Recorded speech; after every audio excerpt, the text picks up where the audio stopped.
നമ്മുടെ ഒരു വൈസ് ചാൻസലറുടെ വിദ്യാർത്ഥികളുടെ മുമ്പിലെ ദയനീയമായ ഒരു ചിത്രം ഇപ്പോൾ സോഷ്യൽ മീഡിയയിൽ വൈറലായിക്കൊണ്ടിരിക്കുക.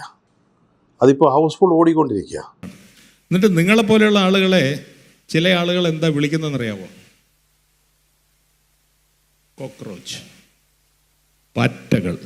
എല്ലാവരും അത് കണ്ട് കേരളത്തിലെ ഒരു വൈസ് ചാൻസലർക്ക് അല്ലെങ്കിൽ വൈസ് ചാൻസലർ പദവിക്കുണ്ടായ പതനമോർത്ത് സത്യം പറഞ്ഞാൽ സങ്കടപ്പെടുകയാണ്. നിങ്ങൾ പാറ്റകളാണോ?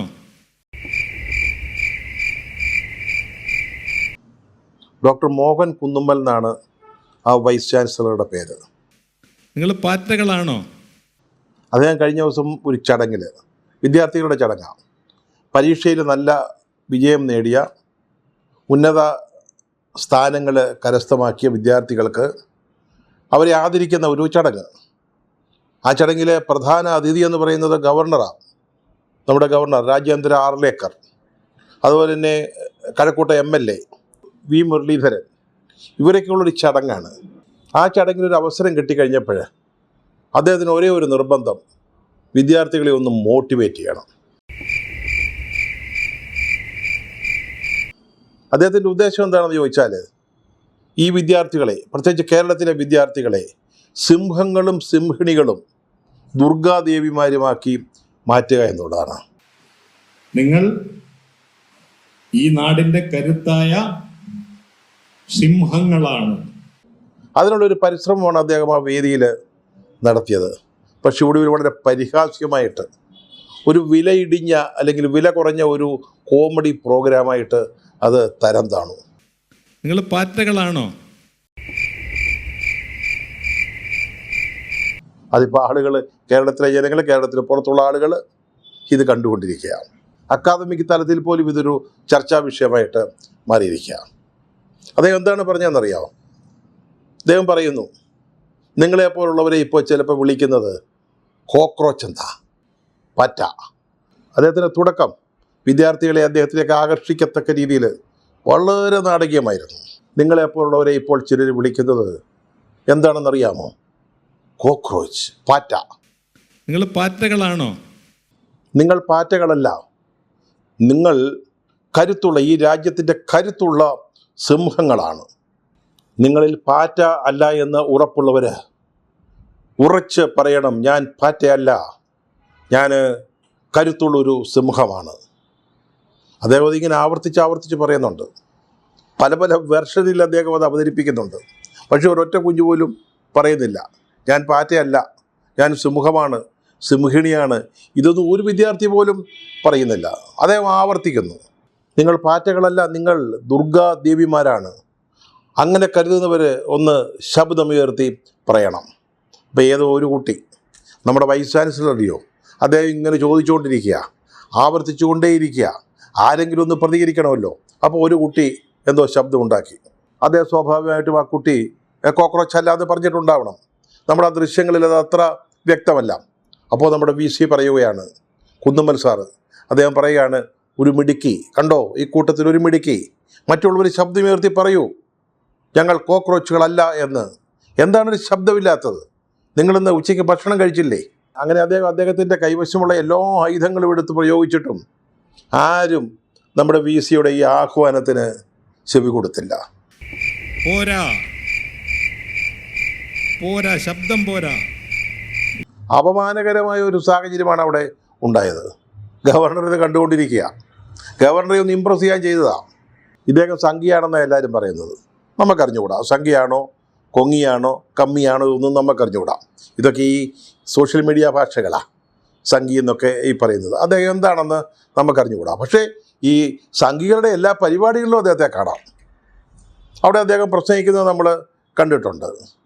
അതുമാത്രമല്ല, അദ്ദേഹത്തിൻ്റെ അഭയകേന്ദ്രം എന്ന് പറയുന്നത് ലോക് നിവാസ, അതും നമുക്ക് അറിയാവുന്ന കാര്യമാണ്. അല്ലാതെ അദ്ദേഹം സംഖ്യയാണോ എന്നൊന്നും നമ്മൾ പറയുന്നില്ല. നമ്മുടെ വൈസ് ചാൻസലറാണ്. വൈസ് ചാൻസലർമാരെന്നൊക്കെ പറഞ്ഞാൽ എന്താ, ഒരു വിദ്യാഭ്യാസ വിചക്ഷണനായിട്ടാണ് നമ്മൾ അദ്ദേഹത്തെ കാണുന്നത്. വിദ്യാഭ്യാസത്തെക്കുറിച്ച്, വിദ്യാർത്ഥികളെക്കുറിച്ച്, അവരുടെ ഭാവി എന്തായിരിക്കണമെന്നുള്ളതിനെക്കുറിച്ച്, എങ്ങനെ അവർക്ക് തൻ്റെ സർവകലാശാലയിൽ വിദ്യാഭ്യാസം കൊടുക്കണം എന്നതിനെക്കുറിച്ചൊക്കെ വലിയ ഉന്നതമായ ചിന്തകൾ ഉള്ള ഒരു വ്യക്തിയായിട്ടാണല്ലോ നമ്മൾ ഒരു VCയെ കാണുന്നത്.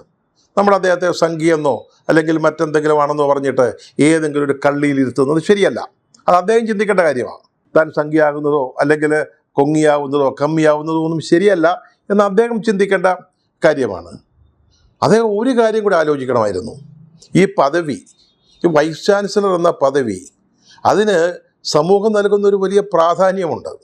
പക്ഷേ പണ്ടുണ്ടായിരുന്ന പ്രാഗൽഭ്യമൊന്നും അല്ലെങ്കിൽ ആ പത്രാസൊന്നും ഇപ്പോൾ VC എന്ന് പറയുന്ന പദവിക്കില്ലെങ്കിലും എന്നാൽ പോലും ആളുകൾ ഒരു വൈസ് ചാൻസലറെ ബഹുമാനിക്കും.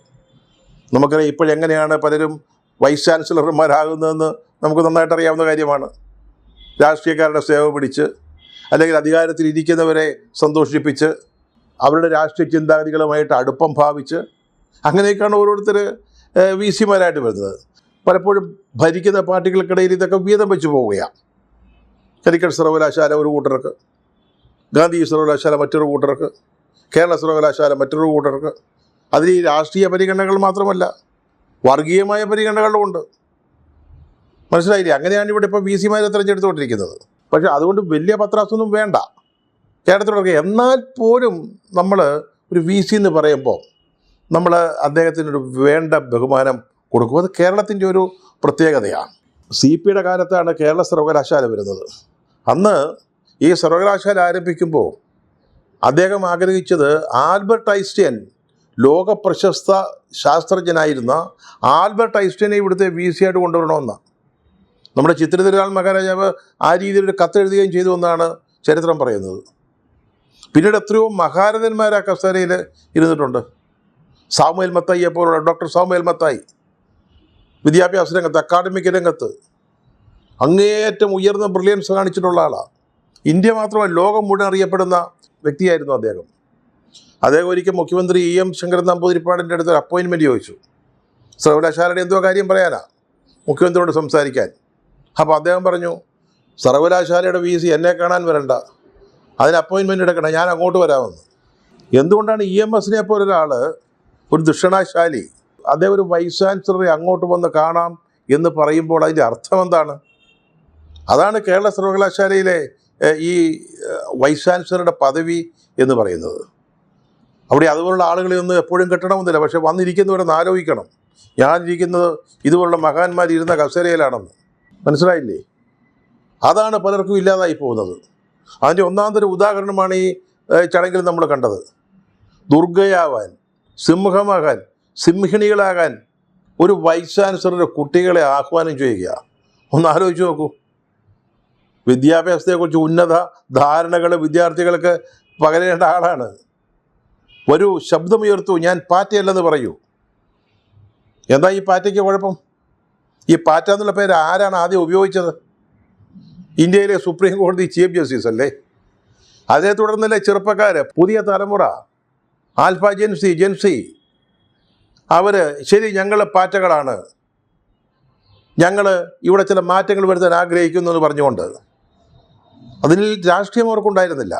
അവരുടെ ഭാവി, അവരുടെ വിദ്യാഭ്യാസം, മത്സര പരീക്ഷകൾ, നീറ്റടക്കമുള്ള മത്സര പരീക്ഷകൾ കൊള്ളയടിക്കപ്പെട്ടപ്പോൾ, അല്ലെങ്കിൽ പല പരീക്ഷകൾ മാറ്റിവെക്കുമ്പോൾ, ചോദ്യക്കടലാസുകൾ ചോർന്നപ്പോൾ അവർ ജന്തർ മന്ദറിൽ സമരത്തിനിരുന്നു. ആ സമരം അവർ വിജയിച്ചു.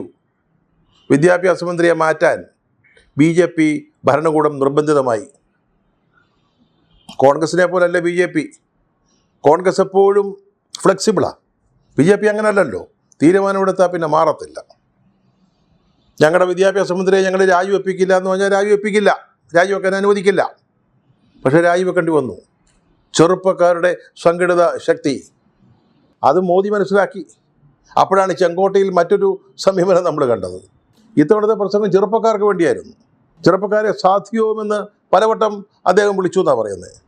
52 തവണ ഇവിടുത്തെ യുവശക്തി എന്ന് പറഞ്ഞു.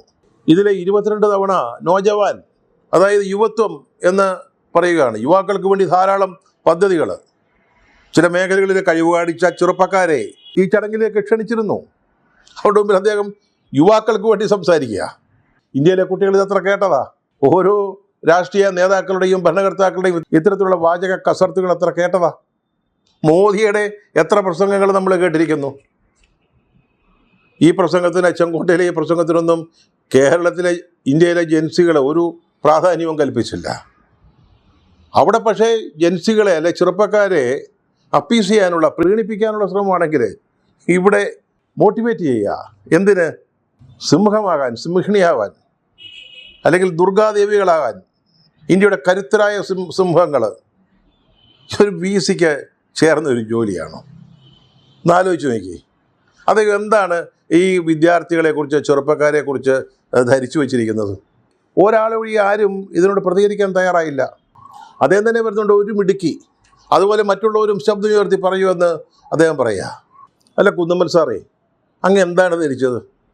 അങ്ങ് ഈ വേദിയിൽ വന്നിരുന്നുകൊണ്ട് നമ്മുടെ ബഹുമാനപ്പെട്ട ഗവർണറെ സാക്ഷിയാക്കി ഈ കുട്ടികളോട് ഇങ്ങനെയൊക്കെ പറഞ്ഞാൽ അവർ ചാടി എഴുന്നേറ്റ് നിന്ന് ഞങ്ങൾ കോക്രോച്ചല്ല എന്ന് പറയുമെന്നാണോ? ഞങ്ങൾ സിംഹങ്ങളാണ്, സിംഹിണികളാണ്, ദുർഗാദേവിയാണ് എന്നൊക്കെ പറയുമെന്നാണോ ധരിച്ചു വച്ചിരുന്നത്? ഈ സംഘപരിവാര അഭ്യാസം കേരളത്തിലെ കുട്ടികളുടെ ഇടയ്ക്ക് ചെലവാക്കാമെന്നാണോ അങ്ങ് ധരിച്ചു വച്ചിരിക്കുന്നത്? പുതിയ പിള്ളേർ വേറെയാ. അതാണ് ജന്തർ മന്ത്രി കണ്ടത്. അവരെ ഏറ്റവും ക്രൂരമായ രീതിയിൽ ഡൽഹി പോലീസ് തല്ലിച്ചതച്ചു. ആണി തറച്ച ലാത്തികളാണ് അവരെ തല്ലാൻ ഉപയോഗിച്ചത്. പെല്ലറ്റുകൾ പ്രയോഗിച്ചു. എന്നിട്ടൊന്നും അവർ പിന്മാറിയില്ല. അവരെക്കുറിച്ച് ആക്ഷേപങ്ങൾ, വളരെ മോശമായ രീതിയിൽ ആക്ഷേപങ്ങൾ പറഞ്ഞു വരുത്തി. BJP-യുടെ ഹാൻഡിലുകൾ സോഷ്യൽ മീഡിയയ്ക്ക് പുറത്ത്. പക്ഷെ അവരതൊന്നും കണ്ട് പിന്മാറിയില്ല.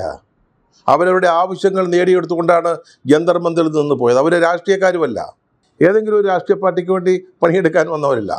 അവരവരുടെ യുവത്വത്തിൻ്റെ ഭാവി, ഈ രാജ്യത്തിൻ്റെ ഭാവി, വിദ്യാഭ്യാസത്തിൻ്റെ ഭാവി, അതൊക്കെയാണ് അവർ മുന്നോട്ട് വെച്ചത്. ഇവിടെ അപ്പോൾ ഒരു വൈസ് ചാൻസലർ ഇത്തരത്തിലുള്ള ചെറുപ്പക്കാരുടെ, യുവജനങ്ങളുടെ ഉയർത്തെഴുന്നേൽപ്പിനെ അനുഭാവപൂർവ്വം കാണേണ്ട ഒരാൾ, അദ്ദേഹം ഇവിടെ സിംഹിണിയും സിംഹമാക്കാൻ നടക്കുക. അങ്ങയുടെ രാഷ്ട്രീയ വിശ്വാസം എന്തുമാവട്ടെ, അതിനുള്ള എല്ലാ സ്വാതന്ത്ര്യങ്ങളും അങ്ങേക്കുണ്ട്. അതിനൊന്നും ആരും അഭിപ്രായ വ്യത്യാസം പറയുന്നില്ല. പക്ഷേ അങ്ങയുടെ പ്രധാനപ്പെട്ട ജോലി എന്ന് പറയുന്നത് സർവകലാശാല ഭരിക്കുക എന്നുള്ളതാണ്. ആ സർവകലാശാലയിൽ നന്നായിട്ട് വിദ്യാഭ്യാസം കുട്ടികൾക്ക് കൊടുക്കുന്നു എന്ന് ഉറപ്പുവരുത്തുക എന്നുള്ളതാണ്. അല്ലാതെ സിംഹങ്ങളും സിംഹിണികളും ദുർഗാദേവിമാരുമാക്കലല്ല അങ്ങയുടെ പ്രധാനപ്പെട്ട ജോലി. അത് അങ്ങയുടെ ജോലിയേ അല്ല, മനസ്സിലാക്കണം. അത് അങ്ങ് ഈ പദവി ഉണ്ടല്ലോ, ഈ വൈസ് ചാൻസലർ പദവി, അതിന് സമൂഹം കൊടുക്കുന്നൊരു വിലയുണ്ട്, ഒരു മതിപ്പുണ്ട്. അത് ഇല്ലാതാക്കരുത്.